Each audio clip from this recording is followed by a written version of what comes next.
buenos días. Muchas gracias al doctor Mantilla por la invitación.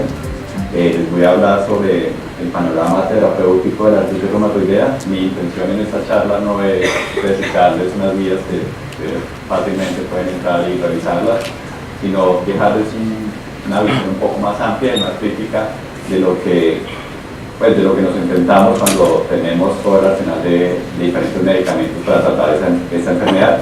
Y pues no creer completamente todo lo que dicen las guías, porque pues finalmente son guías y la evidencia sobre la cual reposan estas recomendaciones muchas veces no es tan fuerte.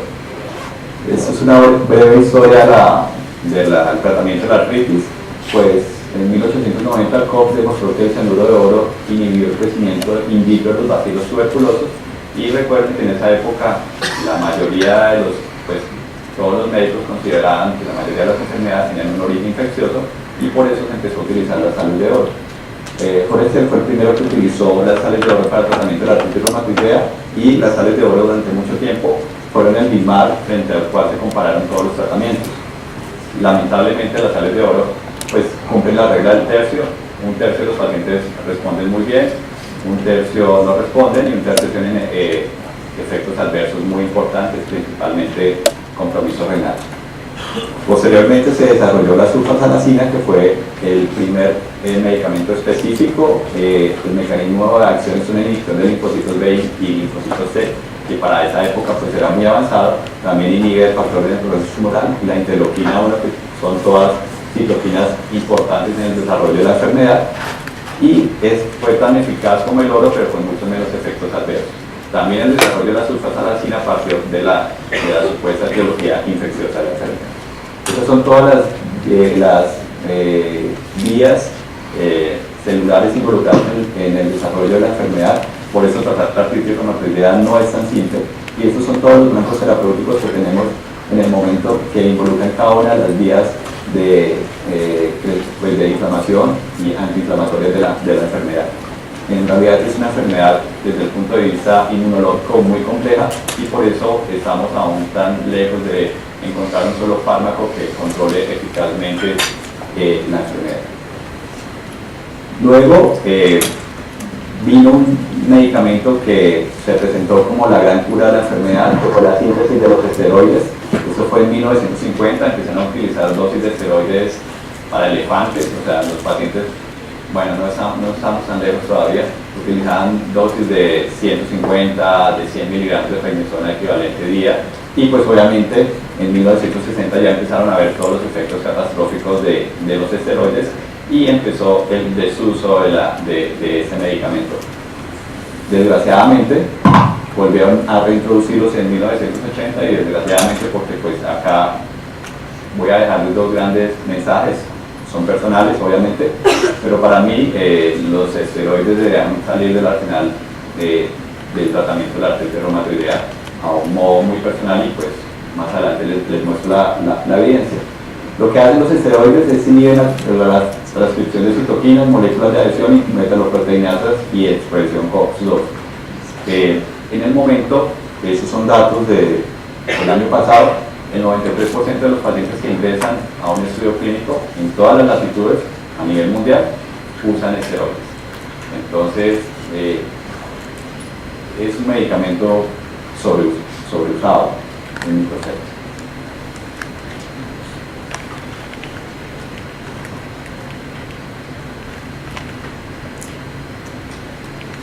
Bueno, luego vino la joya de la corona, metotrexate. A pesar de haber sido sintetizado como un antineoplásico de 1948, sigue siendo el mejor medicamento por lejos para tratar la artritis reumatoidea.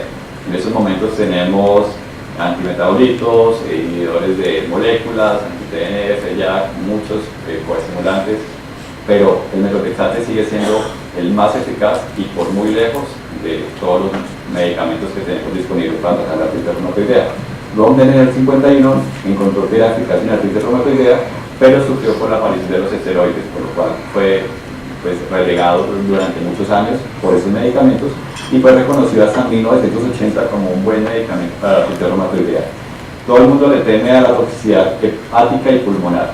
He revisado juicio la evidencia de la toxicidad pulmonar y deja mucho que desear. Probablemente lo que los autores veían era la manifestación extraarticular de la artritis reumatoidea más que una toxicidad directa por el medicamento. Y la toxicidad hepática, pues sí se ve elevación de las transaminases, especialmente en pacientes que tienen un hígado graso de origen alcohólico, un hígado graso de origen metabólico, o que consumen algunos otros medicamentos que tienen un metabolismo hepático. Sí se pueden elevar las transaminasas, pueden llegar a 150, 200, pero cuadros de hepatitis tóxica, falla hepática fulminante, no he visto. En realidad es un fármaco muy seguro y definitivamente es el más eficaz para la artritis reumatoidea. Esas son las recomendaciones actuales para tratar a un paciente con artritis reumatoidea. Quiero que se enfoquen en eso. El principal medicamento o la primera línea de tratamiento, el más recomendado es methotrexate. La dosis usual es de 15 a 30 miligramos semanal. La dosis parenteral es mucho mejor tolerada y mucho más eficaz para controlar los síntomas. Y todas las guías americanas, europeas, es una guía francesa que salió en este año, recomiendan el uso concomitante de esteroides.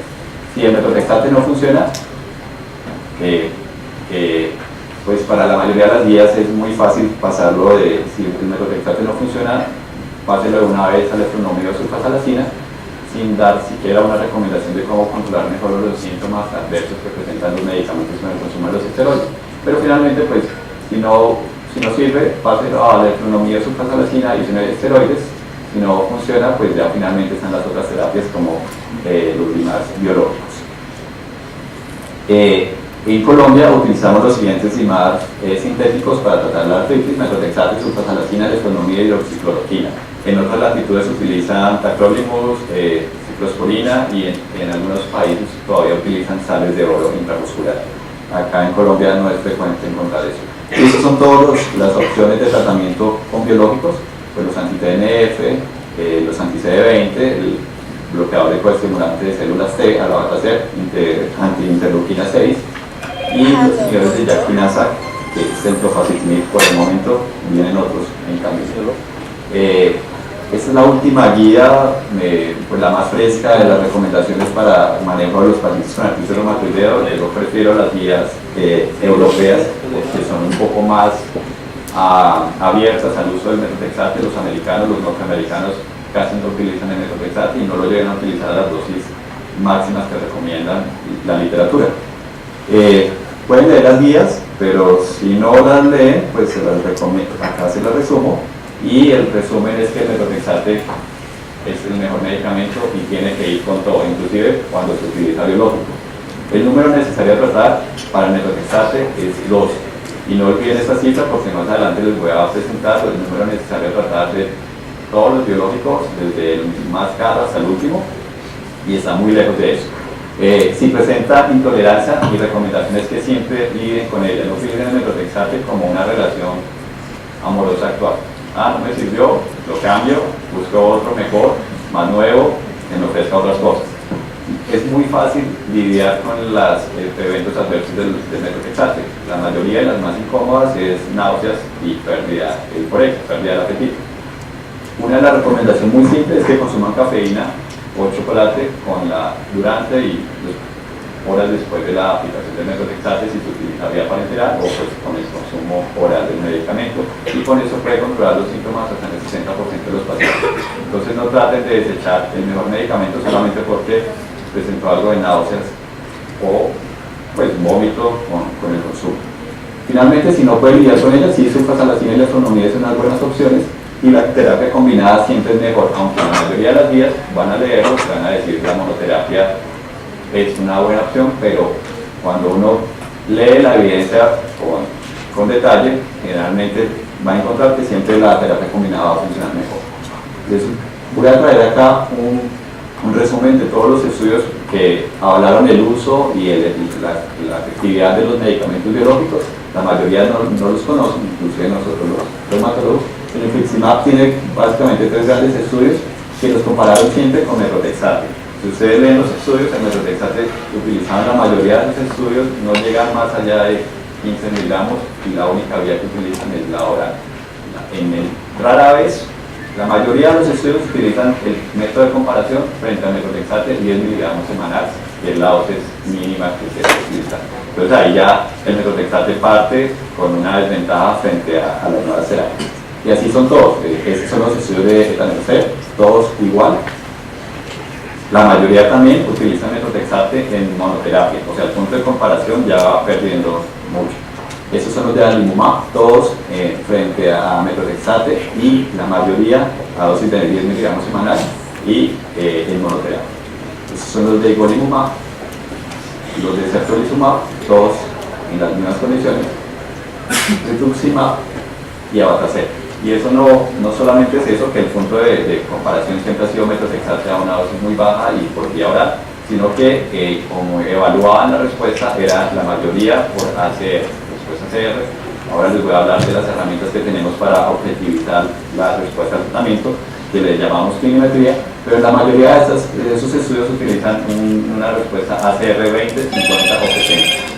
Entonces, esos son los de tocilizumab. Pero, ¿qué cambió definitivamente en la historia de la reumatología? Pues aparte del methotrexate, desde el descubrimiento del methotrexate, en la última década lo que cambió la historia de la reumatología es el mecanismo de tratamiento tributario o tratamiento guiado por objetivos. Presenta 2.5 más remisiones que los tratados de manera convencional, y acá el estudio pues, representativo es el estudio TICOR, así como todas las especialidades médicas, cardiología tiene los estudios Corona y todos los que conocemos, y el de reumatología que nunca pueden olvidar es el estudio TICOR.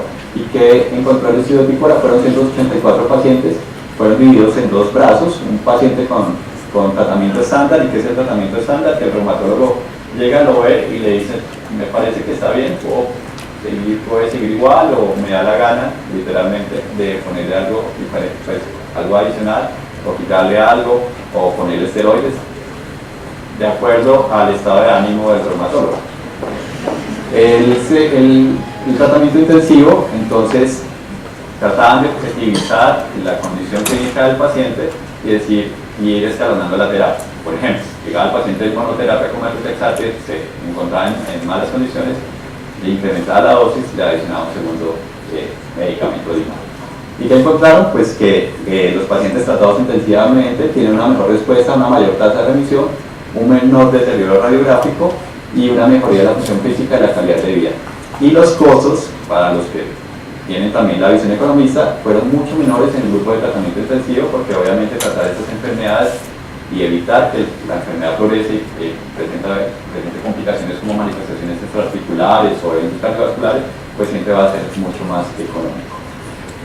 Eso es lo que el objetivo de tratar a todos los pacientes es llevarlo a una actividad baja o un estado de remisión, que nosotros lo definimos por la herramienta de clinimetría que utilicemos para objetivizar la respuesta. Hay diferentes escalas de clinimetría. No son perfectas, la clinimetría no es perfecta y está muy lejos de ser perfecta, pero es la mejor herramienta que tenemos en el momento para objetivizar una respuesta. ¿Por qué la clinimetría no es perfecta? La escala que más utilizamos es el DAS-28, con PCR o SG distintamente, pero no es perfecta porque sus componentes son imperfectos. Les voy a dar dos ejemplos claros de por qué es imperfecta. La escala visual análoga, que es uno de los componentes de la clinimetría, se han encontrado en estudios clínicos que hay una marcada diferencia, por ejemplo, entre comunidades asiáticas, que son mucho más estoicos y toleran mejor el dolor, frente a comunidades latinas, que son las más cobardes para tolerar el dolor. Entonces, y entre mujeres en el periodo menstrual, también hay cambios. Mujeres con ansiedad, hombres con ansiedad, hombres con depresión, todo eso cambia la percepción del dolor y de la enfermedad en un paciente. Entonces la mujer puede llegar en su momento en el periodo menstrual y va a sentirse muy mal y va a dar una escala vital análoga altísima, sin en realidad que la enfermedad esté mal controlada. Eso es solamente con un ejemplo con la escala visual análoga, y les voy a hablar por ejemplo de la BCG o la PCR. La PCR como biomarcador es muy malo, hay pacientes que tienen muy alta actividad con una PCR negativa, y al contrario. Entonces, y la PCR se eleva por cualquier cosa, al igual que la BCG. La BCG también se eleva por el ciclo menstrual en la mujer, porque anoche peleó con el esposo o con cualquier situación, o tuvo una pelea con el taxista, todo eso eleva la PCR y la BCG. Son sumamente inespecíficas, pero esos son los componentes que tenemos y con eso tenemos que trabajar. ¿Cuál es la diferencia? Pues así que sea y pues muy inespecífica, pues por lo menos nos da un número y con eso lo comparamos, esa es la ventaja. Pero estamos muy lejos de tener un grado de actividad de la enfermedad mucho más objetivo. Por eso se han empezado a desarrollar diferentes biomarcadores. Los biomarcadores están diseñados para diferentes objetivos: diagnóstico de la enfermedad, predicción o pronóstico de la severidad de la enfermedad, destrucción articular, calidad de vida, compromiso extraarticular, predicción de respuesta a terapia y predicción de toxicidad de medicamentos. Estos son todos los ejemplos de biomarcadores que se han utilizado hasta el momento en artritis reumatoidea. Unos más mejor, pues un poco mejor que otros. Y específicamente, por ejemplo, acá les voy a hablar de la interleuquina 6. La interleuquina 6 basal, junto con la seropositividad, pueden predecir la erosión determinada por una resonancia magnética a un año desde el seguimiento. Entonces son diferentes biomarcadores que se están desarrollando hasta el momento. No lo tenemos tan fácil para utilizarlos en la práctica clínica diaria, pero yo creo que en un par de años vamos a tener un kit para hacer el seguimiento de esos pacientes. Ya hablando específicamente de la eficacia de los biológicos, en promedio el 60% de los pacientes que tienen un SIGMAR biológico tienen una respuesta a CR20. ¿Qué significa CR20? Que se resuelve el 20% de sus síntomas, a CR50 el 50 y a CR70 pues el 70. Y pueden ver que solamente el 20% de los pacientes que están en terapia biológica tienen una respuesta a CR70. O sea que tampoco son la maravilla. O sea, creemos que por ser parenterales, requieren refrigeración la mayoría y se aplican y son nuevos, van a ser pues lo máximo, pero no son así. Y tienen generalmente una mejor respuesta cuando se utiliza con melotrexate. Acá quiero que se enfoquen en los estudios de eficacia de cada uno de los biológicos y miren la barra de abajo, que es la respuesta al CR70, y vean que la mayoría no llega ni siquiera al 30%. O sea, son muy buenos medicamentos cuando se necesitan, cuando fracasa todo lo demás, pero comparado al melotrexate, pues no hay nada que hacer. Y ese es el número necesario a tratar de acuerdo a CR50 o DAS28 para bajar un nivel de actividad. Es decir, si el paciente está muy severo, para bajarlo a moderado, o si el paciente está moderado, para bajarlo a leve actividad. Entonces vemos cada uno de los biológicos, golimumab, CR50 el número necesario a tratar es 10 y el DAS28 es 7. O sea, muchos pacientes para obtener esa respuesta, y vemos por ejemplo la bataceta abajo que son 11 y 10. O sea, nos ayudan, pero hay medicamentos mucho mejores que la eficacia de los biológicos cuando ocurre falla secundaria, porque como vieron, no todos los pacientes responden a la terapia inicial con biológico.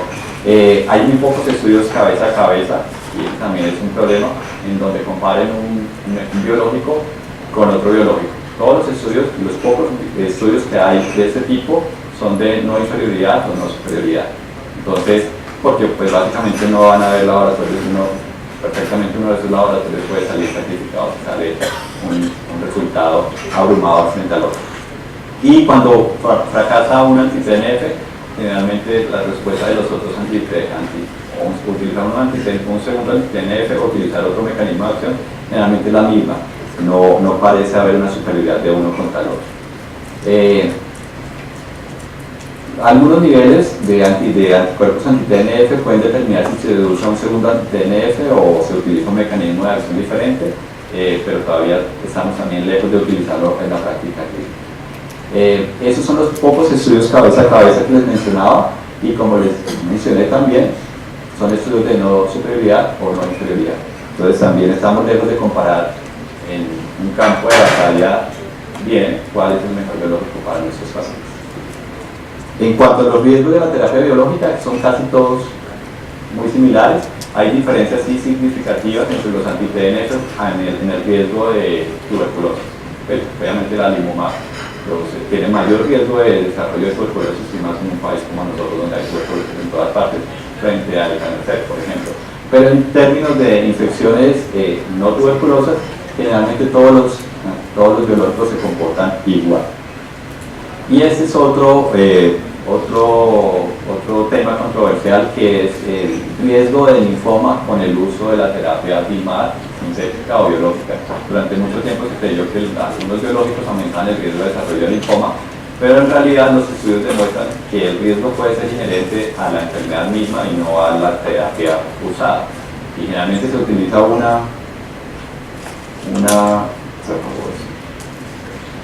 si se utiliza una terapia anti-TNF es porque, siendo objetivos, el paciente probablemente tiene una actividad muy alta de su enfermedad y por eso se utiliza un anti-TNF, y probablemente el anti-TNF no esté relacionado con el desarrollo de un fenómeno linfoproliferativo como si la enfermedad en sí misma. Y esa es una de las grandes cruzadas que tengo, son realmente los esteroides. Ustedes pueden leer todas las guías de práctica clínica y todas recomiendan utilizar esteroides mínimo 6 meses. Hay unos que recomiendan 1 o 2 años. Yo no recomiendo sino ciclos muy cortos, y ciclos muy cortos es menos de una semana de inicio de los esteroides por múltiples razones. Si un paciente está recibiendo esteroides de manera crónica, no sabemos si en realidad la terapia de DMARD es eficaz o sencillamente los síntomas están siendo enmascarados por el uso crónico de esteroides, y pues todos los efectos adversos de los esteroides que probablemente todos ustedes ya han visto en la práctica clínica, que no tengo que mencionarlos. Pero bueno, ¿en qué se basan la mayoría de las guías para determinar o para recomendar eso de utilizar técnicas a 6 meses mínimo, máximo 2 años? Y son todos los estudios que les voy a traer. Este es un estudio en donde, con un ensayo clínico aleatorizado de ciego multicéntrico, asignaron prednisona 10 miligramos día frente al placebo, que ya ahí va muy mal, pero bueno, se hizo ese estudio. Artritis de menos de un año, muy mal porque el paciente no recibió DMARD y se perdió la oportunidad. Pobres pacientes, pero bueno, así se hizo. Seguimiento por 2 años. Hacen las mediciones con un índice de Sharp modificado, que es en realidad muy difícil, si lo conocen es muy difícil de desarrollarlo bien, y cualquier cambio en el ángulo del rayo para tomar la radiografía puede ocultar una erosión. Entonces, en realidad, pero bueno, que encontraron que hay menor progresión radiológica en el grupo de esteroides, la evolución es mantenida en los 2 años, se aconseja en cualquier caso la asociación con DMARD. Y segundo, las consideraciones del estudio, pues sí, fue un estudio de excelente calidad desde el punto de vista epidemiológico. Al inicio el índice es algo mejor en el grupo placebo. No se ha hecho análisis en el subgrupo de los pacientes que recibieron en algún momento sulfasalazina. A los 6 meses, 39 pacientes que apenas completaron el estudio, y no indica qué porcentaje de pacientes lo tomaban a los 24 meses. El segundo estudio, también clínico multicéntrico aleatorizado, prednisona 7.5 frente a placebo, pero se permite el uso de DMARD. Tampoco sabían muy bien a quién se le puso DMARD y a quién no, y eso pudo haber alterado drásticamente los resultados. Y el tratamiento con prednisona dosis baja disminuye la progresión radiológica. Ahí lo vieron por índice RAS. Calidad moderada, hay diferencias basales respecto a los scores radiológicos, solo radiografías de las manos, habla poco de los DMARD concomitantes. En comentarios posteriores le critican que los enfermos del grupo placebo estaban peor. El tercer estudio, ensayo clínico no aleatorizado, sí doble ciego, prednisona 5 miligramos día o placebo, además de sales de oro o de penicilamina. AR de más de un año de evolución, 32 semanas de duración, índice propio para radiografías. Ellos inventaron un propio índice para observar las erosiones. Conclusión, mayor progresión radiográfica en el grupo placebo. Consideraciones, calidad moderada, es un ensayo clínico aunque poco válido, valoración radiológica muy superficial, no aparece definido los grados de progresión, no aporta datos estadísticos de la progresión, pequeño número de pacientes. Este es el cuarto estudio, ensayo clínico controlado aleatorizado doble ciego, prednisona, AR de 6 meses a 2 años, 2 años de seguimiento. También encontraron que la prednisona previene progresión radiográfica en los primeros 6 meses, luego de evolución similar. Las consideraciones, calidad muy mala, 196 pacientes, solamente 76 tienen criterios de inclusión, no hacen subgrupos de metotrexato oro con o sin esteroides. Entonces, Las recomendaciones en las que están basadas el uso de esteroides pues son de papel, o sea, literalmente es una evidencia muy mala y que deja mucho que desear. Nunca compraron a la prednisona frente a los DIMAT a la dosis óptima y para ver en realidad si funcionan o no. Yo particularmente no los utilizo. Las otras opciones, nosotros los internistas y los reumatólogos estamos muy distantes de la rama quirúrgica, pero hay opciones quirúrgicas para algunos pacientes que tienen artritis reumatoidea en unas consideraciones especiales. Está indicada en pacientes con enfermedad resistente al tratamiento médico. Los procedimientos simples como la sinovectomía y la tenosinovectomía pueden proporcionar alivio del dolor. Avances de la artroplasia pueden cambiar la calidad de vida de los pacientes, y hay un nuevo método que se llama radiosinovectomía, que es introducir material radioactivo en la membrana sinovial de algunas articulaciones para destruirla y controlar el dolor y la inflamación. Estos son algunos ejemplos de cómo la cirugía puede modificar la calidad de vida de los pacientes y debe considerarse siempre. Entre los predictores de respuesta, pues hay una gran avances en farmacogenética, en farmacogenómica y metabolomica, que es lo que nos van a ayudar a predecir la respuesta para cualquier medicamento antes de iniciarlo. Entonces hay diferentes estudios en donde demuestran que hay algunos marcadores que predicen la respuesta mejor a un anti-TNF, como estos, marcadores tanto genéticos como transcriptores o proteínas, o biomarcadores. Esos son los estudios que demuestran que hay algunos biomarcadores que nos pueden predecir una mejor respuesta a rituximab, y esos son los de tocilizumab. ¿Cuáles son los más robustos hasta el momento? Los pacientes que tienen una calprotectina o un interferón alto se benefician mejor de anti-TNF. Los que tienen interleuquina 33 alta o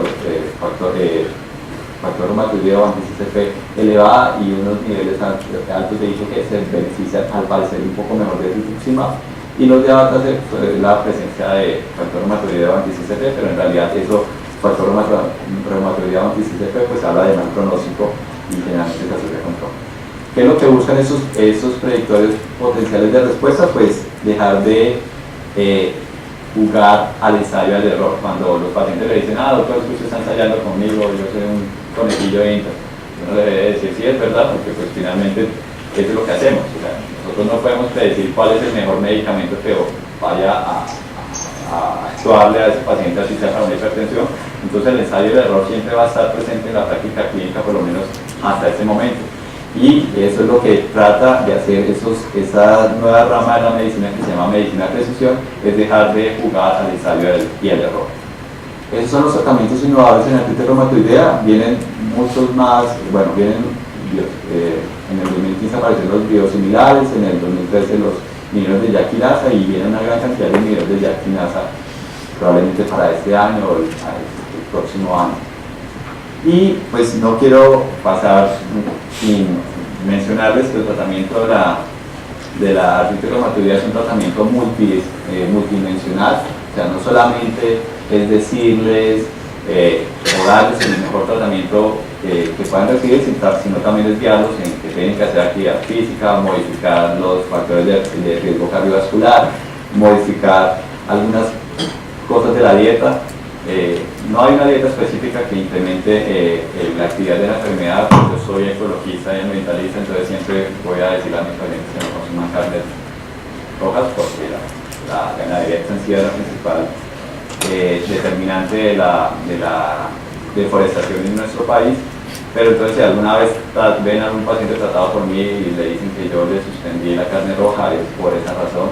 Yo juego y manipulo un poco la cabeza, porque todos me dicen, sí, es por la artritis reumatoidea, yo digo, sí, suspenda la carne roja, pero es por ese objetivo. Y esa era la segunda cruzada que les quería mencionar, y voy a robarles 2 minutos más. Estamos frente a la sexta extinción, y es desarrollada solamente por una especie que somos nosotros, y probablemente no vamos a tener oportunidad de modificar esta historia de autodestrucción, sino empezamos el cambio desde ya. El cambio climático no es un juego. Las consecuencias del cambio climático ya lo estamos viendo desde hace 20 años. No estamos un problema especulativo o político, eso no es de derecha o de izquierda, es un problema simplemente de supervivencia. El problema es moral, ético, con relación no solo a la verdad, sino a la vida. Estamos en un punto de inflexión donde si no modificamos el estilo de vida que llevamos cada uno de nosotros, el planeta va a ir a la destrucción y no va a poder cambiarse. Probablemente nosotros no lo vamos a sufrir tanto, pero si tienen hijos los van a sufrir mucho. El calentamiento ya es un hecho, las temperaturas han aumentado unos 7 grados, unos 0.7 grados desde el comienzo de la era industrial, y los grandes perdedores, como todo en la vida, es el tercer mundo, o sea, nosotros y las generaciones futuras, que son las que no tienen voz ni voto en este momento.